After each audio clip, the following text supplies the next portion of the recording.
ሰላም ጤና ይስጥልን። የተወደዳችሁና የተከበራችሁ የቻናላችን ተከታታዮች የካቲት 9 2018 ዕለታዊ ወቅታዊ ማህበራዊና ኢኮኖሚያዊ ትኩስ ሰበር መረጃዎችን ይዘንላችሁ ቀርበናል። በቅድሚያም ዋና ዋናዎቹን በማስቀደም እንጀምራለን። ከመንግስት ሰራተኞች ጋር በተያያዘ አነጋጋሪ መረጃ ወጥቷል። በዚህም የመንግስት ሰራተኞች ላይ አስገዳጅ መመሪያ ስለመውጣቱ ተመልክተናል። ይህንን ሙሉ ዝርዝር ወደ እናንተ እናደርሳለን።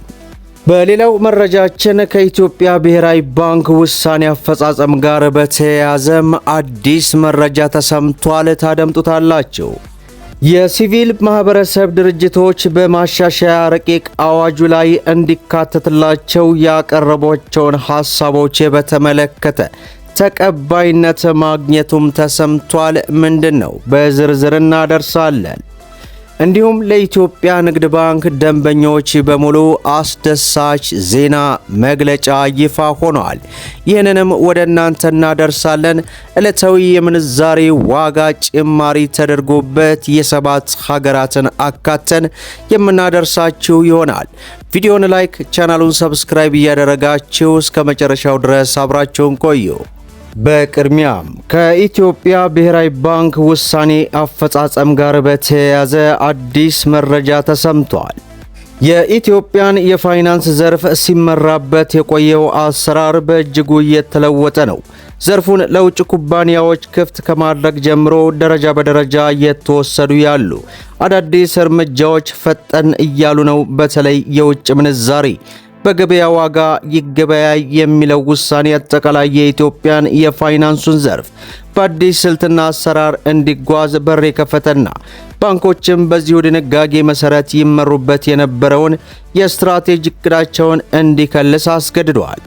ይህ በኢንዱስትሪው እንደ ትልቅ ለውጥ የሚታይ ሂደት አሁንም ተጨማሪ ማሻሻያዎች እየተደረጉበት ነው።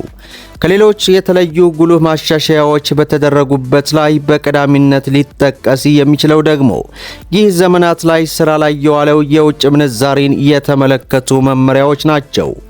የኢትዮጵያ ብሔራዊ ባንክ መመሪያዎች የውጭ ምንዛሪን የተመለከቱና ብዙ ገደብ የነበራቸውን አሰራሮች እንዲፈቱ የሚያደርግ ድንጋጌዎችን በተከታታይ ሲያወጣ ቆይተዋል።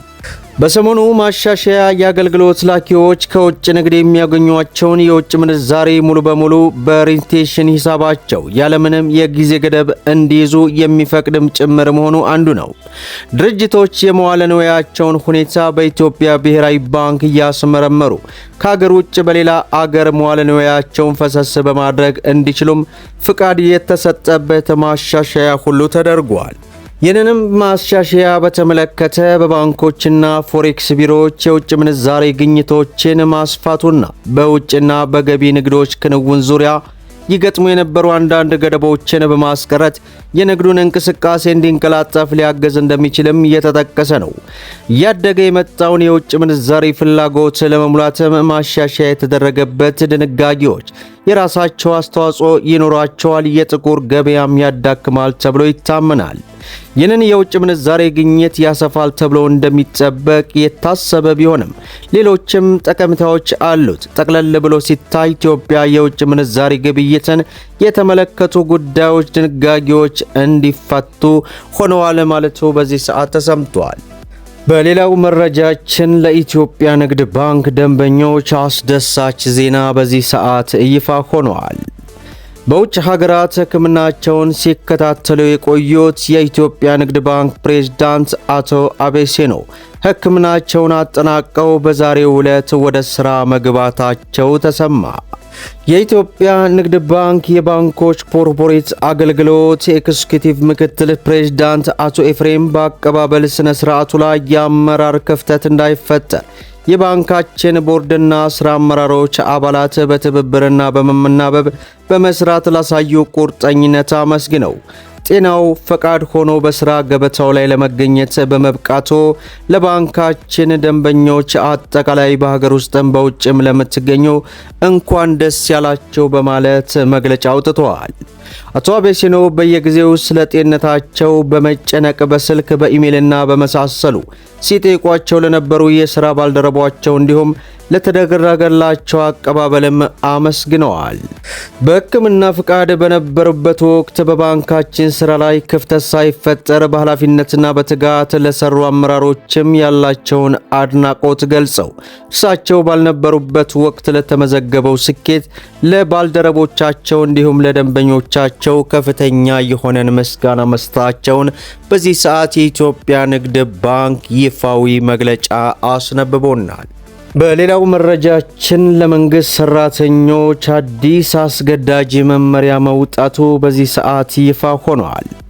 የአዲስ አበባ ከተማ አስተዳደር የአደጋ ስጋት ሥራ አመራር ምክር ቤትና የአደጋ ጊዜ ፈንድ ማቋቋሚያ ደንብ የመንግስት ሰራተኛውና ተሿሚዎች ከወር ደመወዛቸው 0.5 በመቶ እንዲቆረጥባቸው አስገድደዋል። የሚሰበሰበው ገንዘብ በከተማዋ ለሚያጋጥሙ የሰው ሰራሽና የተፈጥሮ አደጋዎች በራስ አቅም ፈጣን ምላሽ ለመስጠት የሚውል መሆኑ ተነግሯል። ደንቡ ከሃይማኖት ተቋማት በየዓመቱ ከእያንዳንዱ አጥቢያ 12000 ብር፣ የሲቪል ማህበረሰብ ድርጅቶች ፍቃድ ሲያወጡና ሲያድሱ በዓመት 5000 ብር፣ የከተማዋ ነዋሪ ከውሃ ክፍያ ጋር የሚታሰብ በወር 5 ብር ተደምሮ እንዲከፈል ያዛል። በተፈጥሮና ሰው ሰራሽ አደጋ የመጠባበቂያ ዕቅድ መነሻ በድህረ አደጋ ወቅት ከአደጋ ጉዳት ለማገገም የአስቸኳይ ጊዜ ሰብአዊ እርዳታ ለማቅረብ ለመልሶ ግንባታና ለዘላቂነት ማቋቋም እንዲሁም የሰብአዊ ድጋፍ ዝግጅትና የአደጋ መቋቋም አቅምን ማረጋገጥ ከፈንዱ ዓላማዎች ውስጥ ጥቂቶቹ ናቸው። በየዓመቱ ከከተማው አስተዳደር የሚመደብ ተዘዋዋሪ አደጋ ዝግጁነት መጠባበቂያ በጀት ከአጋር አካላት ከሀገር ውስጥና ከውጭ ከሚገኙ መንግስታዊ ካልሆኑ ድርጅቶችና በጎ አድራጎቶች ተቋማትና ሌሎች የፈንድ ምንጮች መሆናቸውን በደንቡ ላይ ተመላክቷል።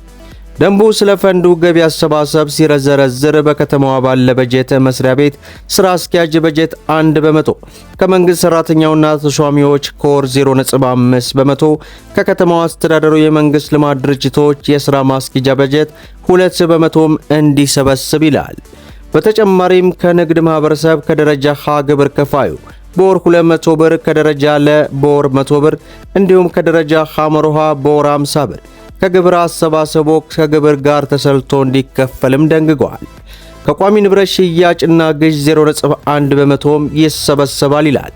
በዚህ መሰረት የከተማ አስተዳደሩ የፐብሊክ ሰርቪስና የሰው ሀብት ልማት ቢሮ ከመንግስት ሰራተኛውና ተሿሚዎች ከወር ደመወዛቸው 0.5 በመቶ እንደሚቆረጥ የሚያዝ ድንጋጌ ከጥር 1 ቀን 2018 ጀምሮ ተግባራዊ እንዲሆን ለሚመለከታቸው የከተማ አስተዳደሩ ቢሮዎች የጻፈው ደብዳቤ ማሳየቱን ሸገር ኤፍኤም 102 በዚህ ሰዓት ይፋ አድርጓል። በሌላው መረጃችን የሲቪል ማህበረሰብ ድርጅቶች በማሻሻያ ረቂቅ አዋጁ እንዲካተቱ ያቀረቧቸው ሐሳቦች ተቀባይነት ማግኘታቸውን ሪፖርተር አስነበበ። የሲቪል ማህበረሰብ ድርጅቶች ሲያቀርቧቸው የነበሩ ቅሬታዎችን ያካተተ የማሻሻያ ረቂቅ አዋጅ መዘጋጀቱን የሲቪል ማህበረሰብ ድርጅት ባለስልጣን አስታወቀ። ባለስልጣኑ ከየካቲት 26 እስከ የካቲት 28 ቀን 2018 ድረስ የሚካሄደውን የሲቪል ማህበረሰብ ድርጅቶች ሳምንት ምክንያት በማድረግ የካቲት 4 ቀን 2018 ጋዜጣዊ መግለጫ ሲሰጥ ቆይቷል። ምክትል ዋና ዳይሬክተር አቶ ፋሲካው እንደተናገሩት በማሻሻያ ረቂቅ አዋጁ ላይ የሲቪል ማህበረሰብ ድርጅቶች አቅርበዋቸው የነበሩ ቅሬታዎች መካተታቸውን ገልጿል። በመጨረሻም ዕለታዊ ምንዛሬ ዋጋ በባንኮች የአዋሽ ባንክ የምንዛሬ ዋጋ ጭማሪ ማድረጉን ተመልክተናል። በዚህም አንድ የአሜሪካ ዶላርን 153 ብር ከ15 ገዝቶ 156 ከ22 እየሸጠ ይገኛል። ዩሮን 181 ከ39 ገዝቶ 185 ከ05። የእንግሊዝ ፓውንድን ስንመለከት 207 ብር ከ41 ሳንቲም ገዝቶ 211 ብር ከ55 እየሸጠ ይገኛል። የሳውዲ ሪያልን 43 ብር ከ06 ገዝቶ 43 ብር ከ92 እየሸጠ ይገኛል። የዱባይ ድርሃምን 44 ብር ከ00 ገዝቶ 44 ብር ከ88 እየሸጠ ይገኛል። የካናዳ ዶላርን 111 ብር ከ33 ገዝቶ 113 ብር ከ56 እየሸጠ እንደሚገኝ የአዋሽ ባንክ ዕለታዊ ምንዛሬ ዋጋ ዝርዝር ይህን ይመስላል ማለት ነው። ለዕለቱ ያስኩላችሁ መረጃ ይህን ይመስላል። ቪዲዮውን ላይክ ሸር እያደረጋችሁ ለሁሉም አድርሱት። እስከ ፍጻሜው ድረስ አብራችሁን ስለቆያችሁ ልባዊ ምስጋናችን እየሰጠን በሌላ ቪዲዮ እስከምንገናኝ ወሰላሙ አለይኩም ወራህመቱላህ